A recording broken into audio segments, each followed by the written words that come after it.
Today I'm going to paint, as one of you asked, a MOBULA ray.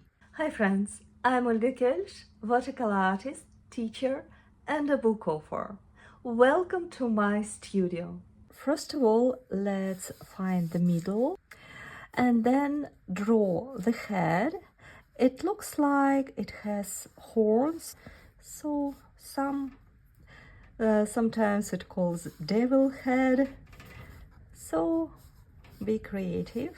Then the head, and then the main shape, it's a rhomb shape, but because ray is sliding into the water, everything is moving around, so all the lines should be very curvy and asymmetrical, of course. Something like this. I will glaze all the body of the ray with clean water, and while water is getting to the fibers of the paper, I will make my mix. If you have paints like indigo, that would be just perfect match. So I will use indigo, and I also use ultramarine blue. I have already something in my brush. Let's check, what do I have here?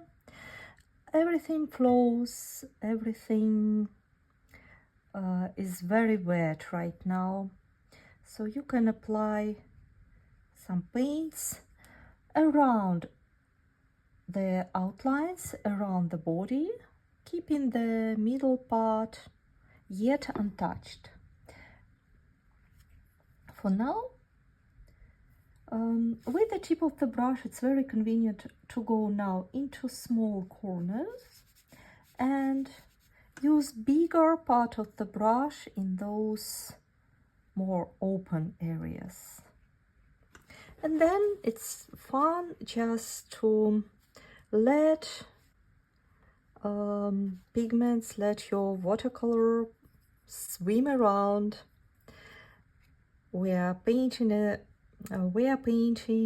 water creature, and as I said, everything is so fluid, everything is so moving, so uneven, unpredictable. So let's play around that.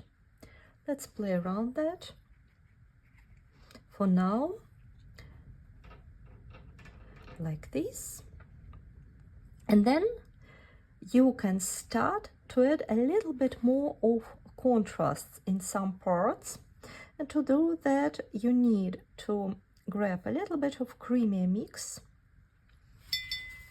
You can even remove some water on your paper towel from the brush,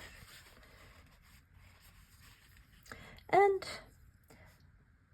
go on the head. Firstly, let's create the head. Big chunk of creamy watercolor paints in the head,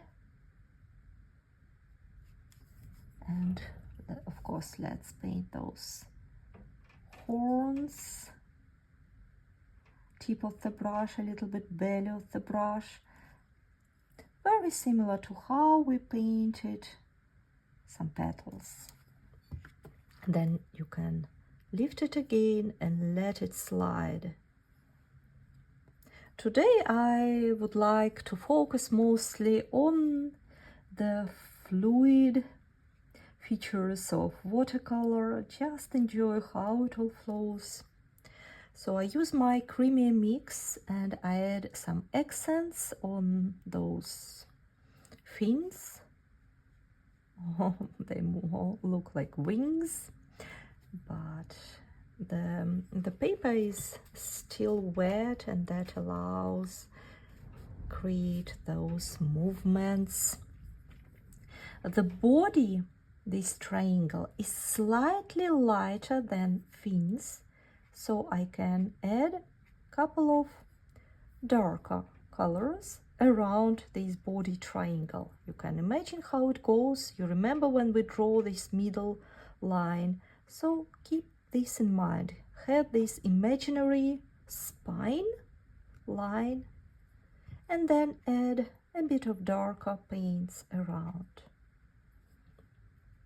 I grab paints from the pen, slightly diluted with water, basically with what I have in my brush, and I create this movement. And of course I can correct this shape.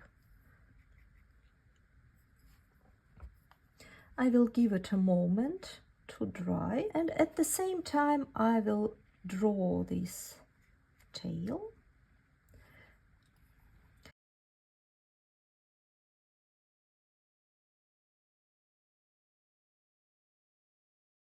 I would like to grab a bit more of ultramarine blue for the variety, and I would like to add something in the middle to slightly divide the head part from the body part, and also add some texture. You can see that the paper is still wet because I started very wet, then I added very watery mix, so that gives me plenty of time to work on the soft transitions. If you notice some puddles gathering, you wash your brush, you dry it with a paper towel, and then you use your brush as a sponge to get these big puddles away. We can work a little bit with clean damp brush. For example, if I slide with my clean damp brush in the head, that will help me to create a bit more of soft and light spots in the head. I would like to lift up a little bit of paints on this fin. For the contrast, this will be a bit darker, this will be a bit lighter. So I will go in the middle, press my brush on the paper and lift a bit of paints. I can also repeat this. Now I will try to add rather bold brush strokes. I grab my watercolor from the pen, and if I place it on a palette, you see how creamy it is. It's almost no water. And I would like to add some design to the body. I can emphasize darker parts. There is a deepening. Therefore, I can create, in this way, I can create the movement. If I add something dark, it will feel like it goes down. So I use a bit darker paints in one fin, and then I can also add a little bit on the spine. Maybe also I will add some extra dark tone in these parts to add more movement. The paper is still wet. That still creates very soft transitions. But now I can start to feel that paper gets dry. Therefore, I can play around a little bit with the tip of the brush and very dry mix on my brush to create some decorations on the body. I'm not following much references. It's a more creative piece. So I add some design, some dots, beautiful, a little bit scary looking top of the head. I can use longer brush strokes to create some lines. They're still very soft because paper is still wet. I want to add a bit of triangle on the head, like this. But you see how variety of different brush strokes and movement of the brush can add nice texture, intricate details. I wash my brush, I dry it with a paper towel, and I press my brush against the paper and remove some of the dark spots. Check out on your paper, because some papers are better with lifting, some papers are less good. Just check it out. It feels like we created a lot of intricate texture on the left side. Let's also work a bit on the right side. Clean, damp brush and some line. I would like to let it completely dry, and once it all completely dry, I still can add just a couple of dry brush strokes. Same dotted lines, but dry on dry. That will make them more defined.